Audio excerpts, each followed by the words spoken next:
আতঙ্কের নাম হয়ে উঠেছে রাসেলস ভাইপার। মানুষ দেখলেই নাকি তেড়ে আসে এই সাপ, কামড়ে মৃত্যু অবধারিত।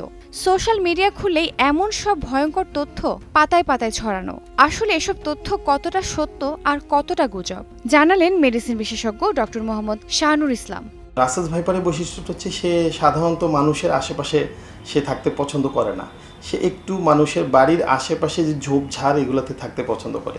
তো যতক্ষণ পর্যন্ত আমরা তাকে ডিস্টার্ব না করছি ততক্ষণ পর্যন্ত সে কিন্তু আমাকে এসে কামড় দিতে আসবে না। আপনি যখন তার কাছে চলে যাবেন সে তখন আপনাকে সতর্ক করার জন্য তার স্পেসিফিক বডি এস শেপড একটা মুভমেন্ট করবে, সে একটা হিস হিস সাউন্ড করবে যাতে আপনি তার কাছে না আসেন। রেদার সে সতর্ক করে দেয় যে আমার কাছে এসো না। আমরা যখন রাসেলস ভাইপার খুব কাছে চলে আসি বা ওইটার গায়ে আঘাত দিই অথবা পাড়া দিই তখন কি করে রাসেলস ভাইপার কিন্তু অনেক শক্তিশালী একটা সাপ, ওইটার মাসেল পাওয়ার অনেক বেশি। সে কি করে অনেক জোরে তার মাথাটা তোলার চেষ্টা করে, মানে নিজে আত্মরক্ষা করার জন্য অ্যাজ ওয়েল এজ আমাদেরকে শত্রু হিসেবে চিন্তা করে কামড় দেওয়ার চেষ্টা করে। তো তার মুভমেন্ট দেখে সবাই ভাবে কি রাসেলস ভাইপার হয়তো তাকে দেখে চলে আসছে। বেসিক্যালি সে তো লুকিয়েছিল, আমরা তার কাছে যাওয়ার কারণে সে আমাদেরকে কামড় দিতে আসছে। নগদের কাছে সব গ্রাহকই প্রিয়, তাই তো সারা দেশে ক্যাশ আউট চার্জ সবচেয়ে কম। আমি নিজে আক্রান্ত না হলেও আমি জঙ্গলে গিয়ে মারতে যাব, যে আতঙ্কিত হয়ে যে আমি সব সাপ মেরে ফেলবো, তাহলে এটা টোটাল ইকোসিস্টেমে একটা বিশাল প্রভাব ফেলবে। তাছাড়া আমাদের বন্যপ্রাণী সংরক্ষণ আইন অনুযায়ীও আমরা কোনো প্রাণীকে কিন্তু নিজের আক্রান্ত না হওয়া পর্যন্ত আমরা তাকে হত্যা করতে পারি না। এই বিষগুলো দুই ধরনের হয় সাধারণত। একটা হচ্ছে হেমোটক্সিক, মানে হচ্ছে আমাদের যে রক্ত সঞ্চালন সিস্টেম সেইটার উপর ইফেক্ট করে। আরেকটা হচ্ছে নিউরোটক্সিক, মানে আমাদের নার্ভাস সিস্টেম বা স্নায়ুতন্ত্রের উপর ইফেক্ট ফেলে। তো বাংলাদেশে যেটা আছে এটার নিউরোটক্সিসিটিটা কম, বেশিরভাগই হচ্ছে হেমোটক্সিক। তো লক্ষণগুলোর মধ্যে প্রথমেই হচ্ছে সাপ যখন কামড় দিবে, আমরা যেখানে কামড় দিবে সেখানে ব্যথা করব, পরবর্তীতে সেই জায়গাটা ফুলে যাওয়া, সেখানে ফোসকা পড়া, সেই জায়গাটা রক্ত সঞ্চালন ব্যাঘাত ঘটে সেই জায়গাটা কালো হয়ে যাওয়া, এবং কখনো কখনো অঙ্গহানি পর্যন্ত হতে পারে। আর সাথে সাথে কিছু সিস্টেমিক ফিচার থাকে, বমি বমি ভাব হওয়া, মাথা ধরা, চোখে ঝাপসা দেখা, ঠিক আছে। এবং সর্বশেষ যেটা হয়, একটা জিনিস হয় এটা খুবই ডেঞ্জারাস, যেটা বলে যে এখন সাপ কামড় দেওয়ার পরেও 10-15 দিন বেঁচে ছিল কিন্তু তারপরেও মারা গেছে। তো সেটা হচ্ছে কি রক্ত জমাট বেঁধে যাওয়া, শরীরে বিভিন্ন জায়গায় রক্ত জমাট বেঁধে যাওয়া, এটাকে বলে ডিআইসি, হ্যাঁ, ডিসেমিনেটেড ইন্টারভাস্কুলার কোয়াগুলেশন, মানে সারা শরীরের রক্তনালীর ভিতরে রক্ত জমাট বেঁধে যাওয়া।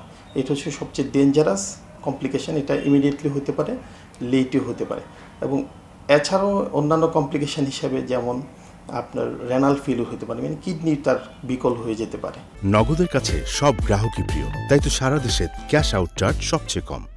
এটার অ্যান্টিভেনম যেটা আছে সেটা যেহেতু শতভাগ ইফেক্টিভ না, সেই হিসেবে আমাদেরকে কী করতে হবে, রাসেলস ভাইপারের দংশন থেকে আগে বেঁচে থাকার চেষ্টা করতে হবে। তো বাংলাদেশে যতগুলো রাসেলস ভাইপারের কামড়ের যেই রেকর্ডগুলো দেখা যায়, বেশিরভাগই দেখা যাচ্ছে কৃষক খেতে খামারে নামার আগে প্রথমে নিজের প্রিকশন, যেমন বলা হয় যে গামবুট পরে নেওয়া, হাঁটু পর্যন্ত যেই জুতাগুলো পাওয়া যায় ওইগুলো পরে নেওয়া, সাথে ট্রাউজারটা যাতে মোটা কাপড়ের হয়, বিশেষ করে জিন্স কাপড় হলে ভালো হয়। খেতে খামারে নামার আগে লম্বা লাঠি নিয়ে আগে নাড়াচাড়া দিয়ে আগে সাপটাকে তাড়িয়ে নিতে হয়, মানে তাড়িয়ে নেওয়ার জন্য তাকে সাপ যদি থাকে যাতে সে চলে যায়। সাপ কিন্তু কানে শুনতে পায় না, সে ভাইব্রেশনটা বেশি টের পায়। সেই জন্য আমরা পা দিয়ে জোরে জোরে শব্দ করলে অথবা লাঠি দিয়ে শব্দ করলে ভাইব্রেশনের কারণে সাপ কিন্তু ভয় পেয়ে ওইখান থেকে পালিয়ে যায়। রাতে কিন্তু এরা অ্যাক্টিভ থাকে, কারণ রাতে অন্যান্য ওদের খাবাররা বের হয়ে আসে, যেমন ওদের মূল খাবার হচ্ছে ইঁদুর, ঠিক আছে, অন্যান্য প্রাণী যারা রাতে বের হয়ে আসে।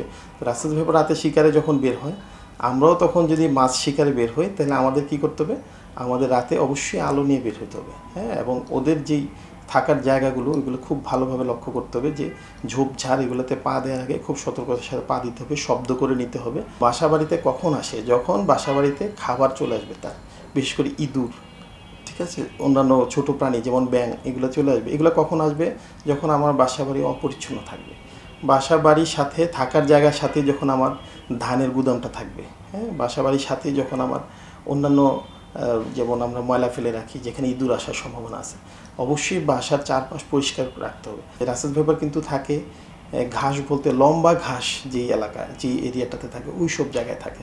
তো লম্বা ঘাস যেসব এলাকায় ওই সব সতর্কতার সাথে থাকতে হবে, সাথে সাথে ওই ঘাস যাতে বাড়তে না দেওয়া যায়, কেটে যদি পরিষ্কার পরিচ্ছন্ন রাখা যায় হয়তো আমরা এটা থেকে প্রতিকার পেতে পারি। শিশুদের ক্ষেত্রে অবশ্যই আমরা সুপারভাইজ করে তাদেরকে অবশ্যই তাদেরকে আমরা দেখব যে তারা যাতে একা বাড়ির বাইরে বের হয়ে না যায় বা বনে জঙ্গলে যাতে একা ঘোরাফেরা না করে। রাসেলস ভাইপারের বৈশিষ্ট্য কি, এটার গায়ের যে দাগগুলো এটা কিন্তু সম্পূর্ণ ডিফারেন্ট, কারণ এটা রাসেলস ভাইপার বাংলা নাম কিন্তু চন্দ্রবোরা, মানে এটার গায়ে চাঁদের মতো চক্রাকার দাগ থাকবে। দেখেন আপনি যদি খেয়াল করেন যে রাসেলস ভাইপার গায়ে গোল গোল সিমেট্রিক্যাল, মানে দুই দিকে প্রতিসম একই রকম দেখতে গোল গোল দাগ থাকবে, মাথাটা 3 কোণ আকার থাকবে। তো রাসেলস ভাইপারের জন্য আমরা যেই সতর্কতামূলক কথাগুলো বললাম এটা সব সাপের ক্ষেত্রেই প্রযোজ্য।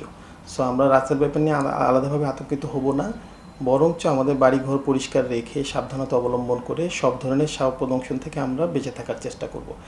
আর যদি কেউ আক্রান্ত হয়েই যায় তাহলে বাড়িতে না থেকে অথবা ওঝাকে খবর দেওয়া, ওঝার বাড়িতে যাওয়া, এই সময়গুলো নষ্ট না করে দ্রুতই আমরা নিকটস্থ যে কোনো সরকারি হাসপাতাল, উপজেলা স্বাস্থ্য কমপ্লেক্স হোক, সদর হাসপাতাল হোক অথবা মেডিকেল কলেজ হাসপাতাল হোক, যেটা কাছে, দ্রুত আমরা সেখানে জরুরি বিভাগে চলে যাব।